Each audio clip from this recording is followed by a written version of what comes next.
So the second bit I'd like to talk about is the strategic context for the work we're doing. And we have now developed a new programme for government, which is focused around outcomes. What are the outcomes we want for the population and for children and young people? And our government have identified 14 outcomes.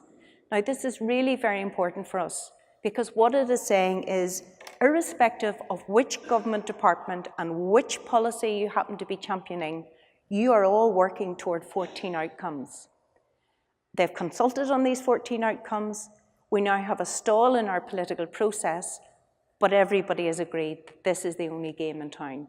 This is the game changer in terms of forcing organisations, agencies, policies and departments to actually pull together around a common agenda, including in particular health and well-being, prosperity, security and equality. And particularly education and health, for the first time, are working to support and promote positive emotional health and well-being of children and young people. So it's a very profound shift for us, because it is saying it doesn't matter which department you're coming from, this is the goal. So very briefly then, in terms of understanding why we need that coordinated approach, just to touch on the background to this, you'll be familiar with this. In terms of health, 40% of the factors that affect health and well-being lie outside of the health and social care and community system.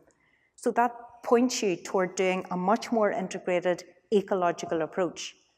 And I mentioned the work of Professor Sir Michael Marmot and the WHO Determinants on Social Health. In Northern Ireland, we distilled that down to a public health framework called Making Life Better.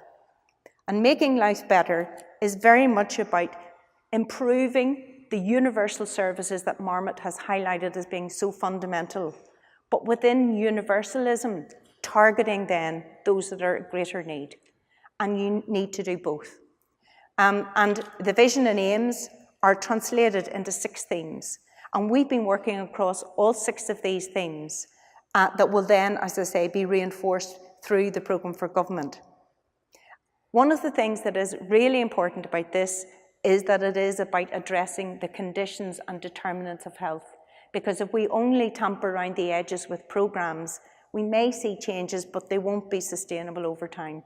And so it is very important for us to work not only with health and education, but with those in government responsible for social development, physical activity, and so forth. Yesterday, Michael talked about the challenge of the environment to support children to build resilience. So one of the things that has been fundamental in our work programme is to engage with communities, community development, and in particular, to build on the strengths and skills of local communities, rather than, as you know, jettison in or insert programmes. It has to be an engagement, a real process. So working along those themes, and in particular working with communities, has been very important. And one of our programmes is about promoting mental health and well-being, and the New Economics Foundation, Take 5. And you'll recognise the links there to the development of empathy, and to social engagement.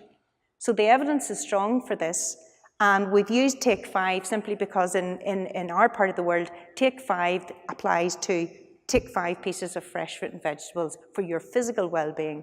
This is Take 5 for your mental well-being. And we're finding that it's gaining traction. It also requires to be backed up at local community in terms of promoting good mental health and well-being in schools, in settings, and of course a critical part of that is the Roots of Empathy programme.